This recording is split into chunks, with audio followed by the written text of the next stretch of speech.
Back in the RJ Young Show, my man Patrick Masick is in the booth.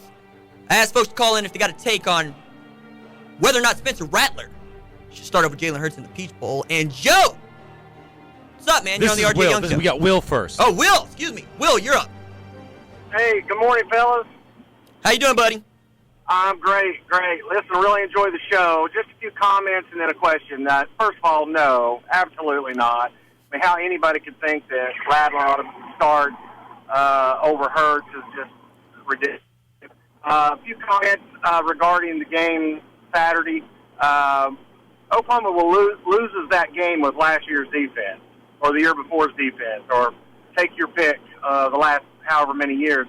That defense is impressive. Flying around, it's been very exciting to watch. It's been quite some time since I've been able to say something like that about Oklahoma's defense. I just want to kind of give it up to them. And the question I have is, and this kind of goes back to had it not been for the defense, does this seem to you like Lincoln Riley has gotten awful conservative recently? I understand you got to play to your strengths with Jalen's run game and what have you, but it just seems like the offense, and I guess, got to give Baylor some credit for being pretty talented on the defensive side of the ball, but I don't know. It just kind of makes me wonder going into the bowl game, and I'll hang up and listen and see what your thoughts are on that. I appreciate it, guys. Hey, Will, thanks for the call. Thanks for the compliment. To answer your question, I don't think that Lincoln has been more conservative in his play calling. I think that part of his offense is to give the quarterback more control than Jalen Hurts is used to. I think that Hurts was a turnover problem when he got to Alabama in 2016 as a true freshman, and he did it so often and so poorly that Saban and his rotating group of coordinators and quarterbacks coaches overcoached it out of him, so that he never actually wanted to grip it and rip it. He short-armed a lot of throws, and he didn't throw guys that might have been able to make catches or trust them to make the catch. So he's out there calling pass plays. The problem is Jalen Hurts can't see it or wants to hold the ball too long, which is the same as not being able to see it. So he's gun-shy in a shootout, and that's how you get dead in a gunfight. So I think it's more about Jalen Hurts and what he wants to do with the football. Most of the time, he thinks that he's the best option as a safety valve to kick off and run it. So I don't think that Riley's getting conservative in his play calling. If anything, I would like him to be more conservative and hand the ball to Ramondre Stevenson and Kennedy Brooks and take the thinking out of this thing called football for Jalen Hurts. Appreciate the question. Is Joe up next? Yeah, we got Joel now. What's up, Joel? You're on the RJ Young Show.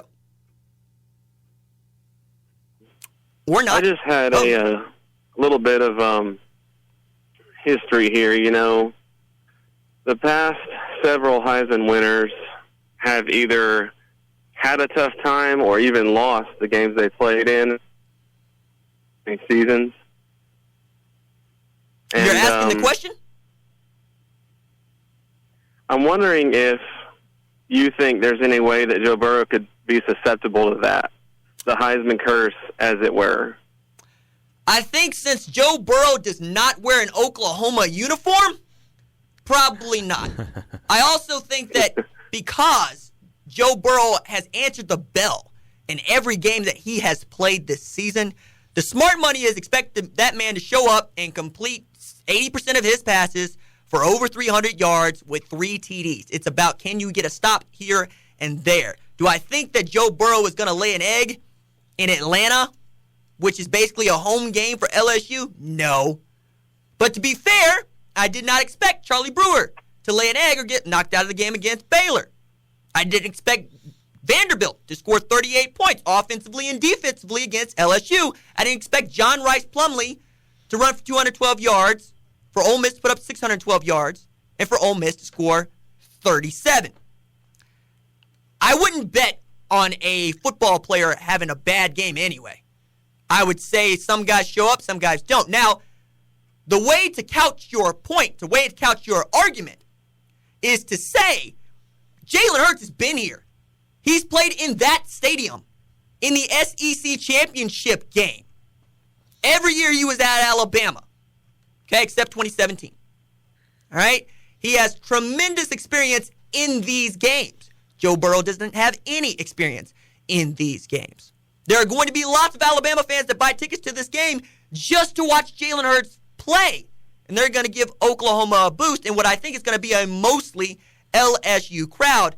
And as one of my favorite people in the world has pointed out, Terry Beckham, you much rather play LSU in Atlanta than New Orleans, to which I'm going, the SEC is going to SEC. I appreciate the comment, appreciate the question. You know, as far as his point, I mean, look, obviously the last 2 years, OU players have won it, and they both lost in the first round. So there's some recency bias. Hence my joke about wearing an OU jersey. Play OU jersey. Sam Bradford, he wasn't too much better, was he? No, and in fairness, when you look, Jason White, quarterbacks. Keep going here if I need to. Well, Jameis Winston, I believe, won the title when he won the Heisman. Right. I think Marcus Mariota lost it. Marcus Mariota lost. Right. Johnny Manziel didn't even get there. No, yeah. Lamar Jackson never got there. RG3. Now Cam Newton won it. He won it that year. Quite possibly the best college football player who ever lived. Fight me. Yeah, it's hard to argue with that season he had. By the way, I need to throw this in here as we're talking about Heisman Trophy winners and whatnot. Yeah. Last year, De'Aaron King had 50 total TDs. Kyler Murray had 50 total TDs. Dwayne Haskins had 50 total TDs. This year, Justin Fields, Joe Burrow, Jalen Hurts all have 50 total tutties. Oh my goodness. Yeah, that's before we get into the semifinal game. Now, are those three the invitees? I think it's going to be those. I think it's going to be Burrow, Hurts, Young, probably Chuba. As forgive me, Oklahoma State fans, for the phrase here, but sympathy vote, just because of what he's done in a year in which J.K. Dobbins rushed for 1,829 yards.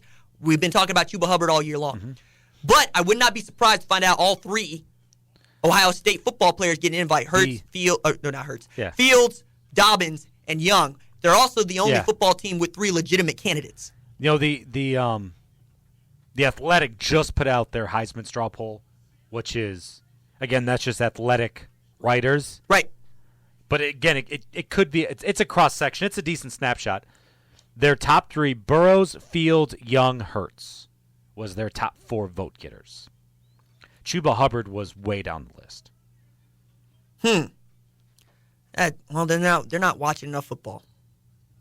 They're just not. It went Burrow. I mean, Burrow is decided winner. Fields. Yeah, I think it's all at this point. The only mystery is who's getting enough votes to get invited. Yeah, you know, and I don't see them going past 5. No, I don't think they've. Four is probably going to be it. And if you're going to pick 4, you're going to pick the 3 quarterbacks and Chase Young, because Chase Young is the best football player in America. Yeah. Right. Yeah. It went Burrow, Fields, Young, Hurts, Jonathan Taylor, J.K. Dobbins, and then just. After that, I mean, it's a hodgepodge of. I was disappointed to find out both of our callers, I should say not disappointed, smart people listen to this show. You're all smart.